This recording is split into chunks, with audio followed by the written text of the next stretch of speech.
Persib Bandung melawan Malut United. Pertandingan antara dua tim yang di 5 pertandingan terakhir memiliki hasil terbaik melawan satu lagi tim dengan performa terbaik. Seperti apa analisanya kita bahas di video ini.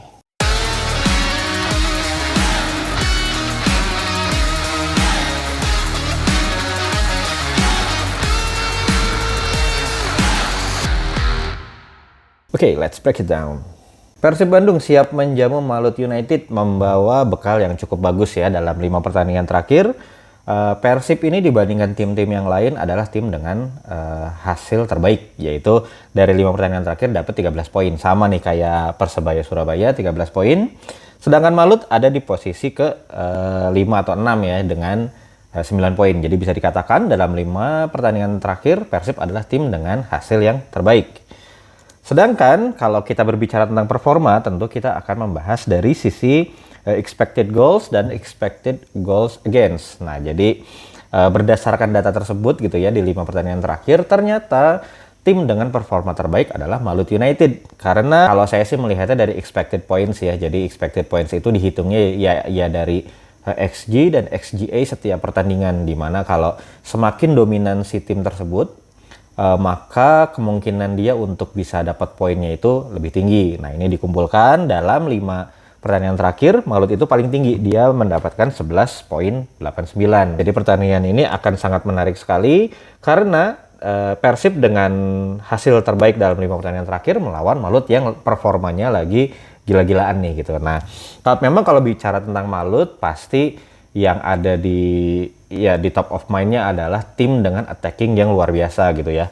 Nah, di 5 pertandingan terakhir nih, Malut emang benar-benar lagi menggila. Dia menciptakan 15 gol, terbanyak dibandingkan tim-tim lain di Liga 1. Itu baru dari sisi golnya. Kalau kita lihat dari jumlah shot dan juga shot on targetnya, Malut benar-benar lagi menggila nih di 5 pertandingan terakhir ini. Karena dia bisa menciptakan 100 shots, artinya rata-rata per pertandingan itu 20 shots gitu ya di 5 pertandingan terakhir ini. Dan on targetnya ada 36, itu juga yang terbanyak dibandingkan dengan tim-tim lain yang ada di Liga 1. Nah, memang kalau kita bicara tentang penyerangannya Malut, pasti nggak akan lepas dari kita membicarakan Fantastic Four ini. David da Silva, Ciro Alves, Tyron Del Pino, dan juga Jacob Sayuri. Secara statistik memang membuktikan David da Silva dari 5 pertandingan terakhir menciptakan 4 gol dan 2 assist. Ciro dengan 3 golnya, Tyron Del Pino 2 gol, 5 assist, dan Jacob Sayuri yang memang menit bermainnya paling kecil ya, menciptakan 2 gol. Nah, 4 pemain ini dalam 5 pertandingan terakhir semuanya menghasilkan attacking contribution yang luar biasa gitu ya. Itu yang menyebabkan Malut memang secara penyerangan tidak perlu diragukan lagi gitu. Nah, memang ini juga yang menjadi kekuatan dari Malut United sekaligus yang harus diwaspadai oleh Persib Bandung gitu ya. Kalau secara kalau kita bicara formasi, memang di atas kertas awalnya Malut akan bermain dengan 4-2-3-1 gitu. Nah, memang di pertandingan kali ini kita nggak tahu nih di pertandingan terakhir waktu lawan Bayangkara ya, Jacob Sayuri itu nggak main, padahal ada di bangku cadangan, dan pada saat itu Malut lagi ketinggalan ya, tapi nggak dimasukin. Kalau nggak salah ya, terakhir baca sih ada Jakobnya sakit jadi nggak bermain. Nah, nggak tahu nih di pertandingan melawan Persib ini main atau tidak. Kalau secara perkiraan formasi, karena terkendala harus 7 pemain asing dan 1 pemain U23, kemungkinannya 4 di belakangnya Igor udah pasti ya di bek kanan, apalagi di waktu lawan Bayangkara dia nggak main. Di bek tengahnya ada Franka, dan kemungkinan menurut saya akan sama Syafruddin Tahar. Memang ada Nilsson, tapi kayaknya pemain asingnya akan diarahkan untuk lini lain gitu. Lalu di kirinya ada Yance Sayuri, di tengahnya bisa Angulo dan juga Manhati Restusen gitu ya, atau Alwi Slamet juga bisa gitu. Di pertandingan terakhir sih yang digunakan adalah Manhati. Lalu 3 di attacking midfieldernya ada Ciro, Tyron, Rustam. Itu kemungkinannya kalau Ciro dan Tyron sih udah pasti main dari menit pertama. Atau bisa juga sebenarnya Tyronnya itu diganti di babak kedua, Tyronnya diganti oleh Lucas Cardozo yang kalau Tyron itu kan tipikalnya seperti pemain nomor 10 ya. Kalau Lucas Cardozo itu seperti pemain nomor 8. Jadi karena mungkin lawannya Persib, jadi dia juga nggak berani terlalu menyerang. Bisa jadi Lucas Cardozo yang duluan. Tapi kemungkinan sih prediksi awal tetap Tyrone Delpino, dan di depan DDS sudah tidak terbantahkan. Itu di atas kertas pada start pertandingan. Pada saat menyerang, Malut biasanya langsung berubah nih shape-nya, strukturnya menjadi 3-2-5. Itu bisa ketika Yance Sayurinya naik ke depan, maka Igor akan di belakang menjadi 3 back menemani Franka dan Tahar gitu ya. Lalu 2 double pivotnya Manahati dan juga Angulo. Atau variasi lainnya kalau misalkan yang naik tinggi adalah Igor Inocencio gitu ya, maka Yance yang akan stay di belakang. Atau bisa juga kedua back sayapnya dua-duanya naik secara berbarengan gitu ya, Yance dan Igor, maka yang mengisi maka Angulo atau Manahati salah satunya akan mengisi 3 back di belakang, lalu 2 di tengahnya Tyrone-nya yang akan mundur akan drop ke tengah gitu ya, berduet dengan Manahati. Fungsinya juga Tyrone ke tengah itu adalah untuk meminta bola. Biasanya ketika aliran bola ke depan itu agak seret gitu ya, sama ketika melawan Bayangkara terakhir, bola ke depan itu agak sulit nih distribusinya, mengalirnya gitu. Maka Tyrone yang akan drop back ke belakang untuk menjemput bola gitu. Jadi memang jelas ya, shape-nya adalah 3-2-5. Walaupun 5 yang di belakang juga posisinya nggak statis di video kali ini. Di video ini kelihatan bagaimana yang ada di tengah malah Taufik Rustam gitu ya. Jadi memang pergerakan dari 5 pemain ini juga cukup cair. Karena memang Malut dalam variasi serangan pun melakukan rotasi juga, dan juga melakukan beberapa variasi serangan yang menyesuaikan lah ya dengan apa yang terjadi di lapangan. Bisa 5 pemain itu bisa ada 3 pemain yang melakukan overload di sisi sayap, lalu 2 pemainnya itu masuk ke tengah kotak penalti untuk persiapan eksekusi bola gitu ya. Atau bisa juga sebaliknya, bisa jadi 2 pemain yang berkombinasi di sisi sayap dan 3 pemainnya masuk ke tengah ke dalam kotak penalti untuk menerima umpan gitu. Jadi memang ini yang harus diwaspadai oleh Persib, bagaimana lini serang Malut itu biasanya menyerang melalui numbers gitu, melalui jumlah. Jadi Malut itu udah mau unggul secara jumlah, secara kualitas pun unggul. Kita nggak ada yang meragukan lagi ya, yang namanya Ciro, DDS, Tyrone, Yakob Sayuri gitu ya kalau bermain. Mereka punya keunggulan dari sisi kecepatan, DDS dengan naluri golnya gitu ya, lalu Ciro Alves dengan ledakan-ledakannya, dan juga ada Tyrone Delpino dengan magisnya gitu. Jadi secara kualitas Malut unggul, dan secara numbers pun biasanya menyerang di depan juga cukup banyak gitu ya, 5 pemain. Jadi Persib pun minimal harus ada 5 pemain juga nih di belakang gitu. Apalagi ketika pada saat tertinggal melawan Bayangkara, berubah lagi tuh Malut menyesuaikan lagi menjadi 3-1-6 gitu. Jadi 6 yang ada di depan untuk melakukan kombinasi serangan. Itu dari sisi serangannya nggak usah diragukan lagi, Malut ya udah data statistik menunjukkan gitu ya. Tapi tidak diimbangi dengan kuatnya lini pertahanan. Kalau di 5 pertandingan terakhir secara attacking bisa dibilang Malut adalah tim terbaik gitu ya. Namun dari sisi defense tidak terlalu memuaskan. Kalau kita menghitung dari jumlah kebobolan, Malut itu ada di posisi ke-12 dengan 8 gol dari 5 pertandingan terakhir. Di posisi ke-1 tentu saja ada Persib dan juga Persija nih, yang sama-sama baru kebobolan 1 gol dari 5 pertandingan terakhir. Nah itu dari sisi kebobolan. Dari sisi jumlah shot yang diterima pun kelihatan nih, Malut termasuk banyak. Dalam 5 pertandingan terakhir Malut menerima tendangan sampai 50 tendangan gitu ya. Berarti satu pertandingan itu rata-rata ada 10 tendangan yang diterima oleh Malut United, dengan on targetnya itu 23. Bandingkan dengan Persib yang shot face-nya itu cuma 35 dan on targetnya cuma 13 dari 5 pertandingan terakhir. Jadi kurang lebih cuma 2-3 nih yang on target ke gawang Persib gitu ya. Sama ketika melawan Persis pun seperti itu ya, yang on target cuma 2 dan dua-duanya bisa di-save oleh Teja Paku Alam gitu. Nah, jadi kalau di sisi attacking Persib harus waspada, nah di sisi defense Malut ini harus bisa dieksploitasi nih oleh Persib gitu. Bisa terlihat ya dari pertandingan melawan Bayangkara kemarin adalah kelemahan Malut United dalam bertahan itu, karena 4 pemain yang disebutkan di awal tadi ya, yang secara attacking berbahaya, ada DDS, Ciro, Tyrone, dan juga Taufik Rustam ya, kepada saat melawan Bayangkara kemarin. Itu memang terlihat mereka berempat itu tidak ikut membantu dalam pertahanan. Terlihat dari video ini bagaimana ketika Malut keserang itu, yang di belakang itu ya 6 pemain itu, 4 back dan juga 2 gelandang bertahan gitu. Jadi ya kelihatan defensive awareness dari keempat pemain ini tuh sangat kurang gitu. Bisa juga memang secara instruksi udah fokus menyerang aja gitu.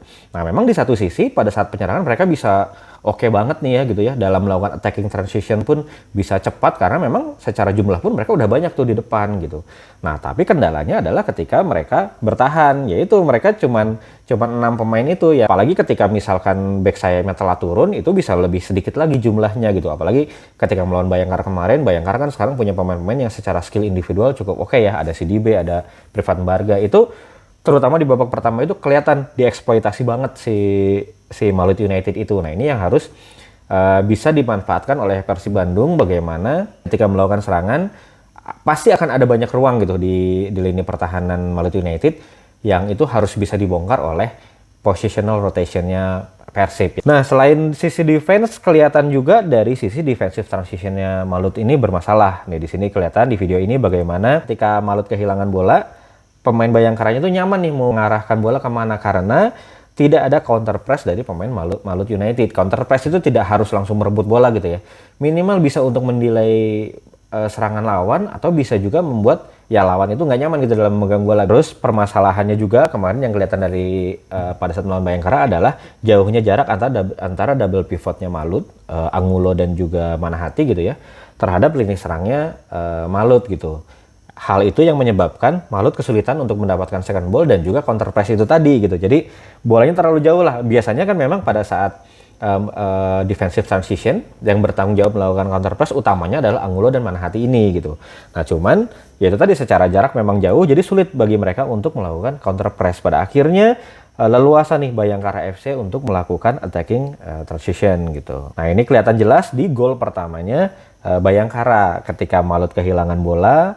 CDB dengan leluasa tuh nggak ada yang jaga, nggak ada yang counter press, nggak ada yang tactical foul juga. Ini nggak ada. CDB kita tahu secara kualitas individu seperti apa, dan dia berhasil memberikan bola ke Henry Dumbia gitu ya.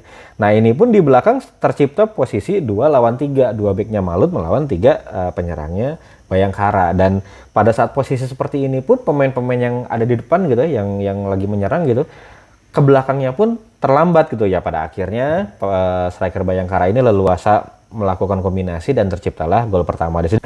Jadi dua sisi mata uangnya Malut nih. Di satu sisi attackingnya sangat luar biasa, di sisi lain defense-nya pun banyak celah nih yang bisa dimanfaatkan. Nah ini benar-benar harus jadi perhatian dari pemain Persib. Bagaimana dalam mengatur temponya itu harus pintar-pintar gitu ya. Jangan juga Persib terlalu dominan, terlalu menyerang, karena kita tahu kecepatan-kecepatan pemain Malut dalam melakukan attacking transition itu seperti apa.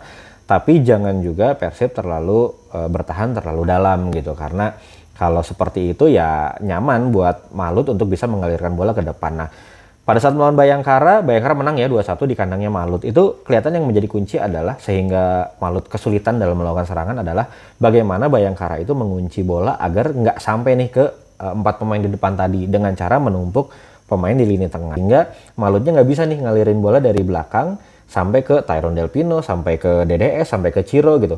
Itu udah diblok duluan, karena ketika bola udah bisa terprogresikan ke mereka berkreasi, itu udah sulit untuk dihentikan. Sebenarnya persis seperti ketika Persib mengunci Persija gitu ya. Jadi tahu nih yang harus dikunci adalah 2 di tengahnya. Pada saat itu kan Hanif dan Calonego ya, itu benar-benar dijaga man to man oleh Mark Locke dan juga Eliano, sehingga dia nggak bisa dapat bola, aliran bola ke depannya menjadi terganggu. Nah di sini juga Persib harus bisa pintar-pintar nih melihat siapa yang harus dijaga man to man marking dan siapa yang harus dijaga secara zonal. Itu yang bisa kita share di sini, yang bisa kita analisa dari permainannya Malut gitu ya. Jadi menarik banget ini pertandingan ini, karena bisa dibilang dua tim ini adalah yang punya filosofi permainan yang berbeda gitu ya. Kelihatan ya tadi kalau Malut itu jumlah golnya banyak, jumlah kebobolannya banyak. Mungkin mereka punya filosofi nggak apa-apa kebobolan, yang penting tim saya ngegolin lebih banyak daripada lawan gitu. Nah kalau Persib mungkin kebalikannya, boleh ngegolin cuma sedikit tapi jangan sampai kebobolan. Atau kalau Persib itu bahasanya yang pertama pokoknya jangan sampai kebobolan gitu. Nah itu dulu. Ternyata ngegolin cuma 1, ya udah yang penting kan menang. Karena intinya menang itu adalah kita mencetak gol lebih banyak daripada lawan gitu. Nah itu akan menarik sekali. Apakah Malut United yang terkenal karena ketajamannya menciptakan 15 gol dalam 5 pertandingan terakhir, rata-rata berarti kan 3 gol ya. Apakah ketajaman itu berlaku untuk lini pertahanan yang sangat kuat seperti Persib gitu ya. Di pertandingan terakhir, Malut ketemu Bayangkara yang secara pertahanan pun kuat, berhasil diredam lah kurang lebih ya, walaupun DDS berhasil menciptakan 1 gol ya, tapi itu pun melalui skema set piece dan akhirnya Malut kalah. Nah, Malut ketemu lagi nih tim dengan pertahanan yang jauh lebih baik lagi, yaitu Persib Bandung. Nah, kita lihat apakah ketajaman Malut masih berlaku ketika ketemu tim dengan pertahanan terbaik. Jadi juga jadi jadi tantangan juga nih buat para pemain Persib. Apa iya lini pertahanannya Persib itu sebagus itu? Atau kemarin bagus karena ketemu tim yang secara penyerangan kurang. Nah, sekarang ketemu nih Malut. Memang yang pertama berhasil ya meredam Persija. Nah, yang sekarang ketemu tim dengan Fantastic Four di depan yang luar biasa bagus. Apakah lini pertahanan Persib tetap kuat? Apakah Persib bisa meneruskan clean sheet-nya lagi di kandang nih? Baru kebobolan 1 dari Borneo, bahkan Teja Paku Alam belum pernah kebobolan di GBLA. Kita lihat pertandingan besok pasti akan seru banget. Pertarungan antara dua tim dengan filosofi permainan yang berbeda, dua tim dengan pendekatan yang berbeda.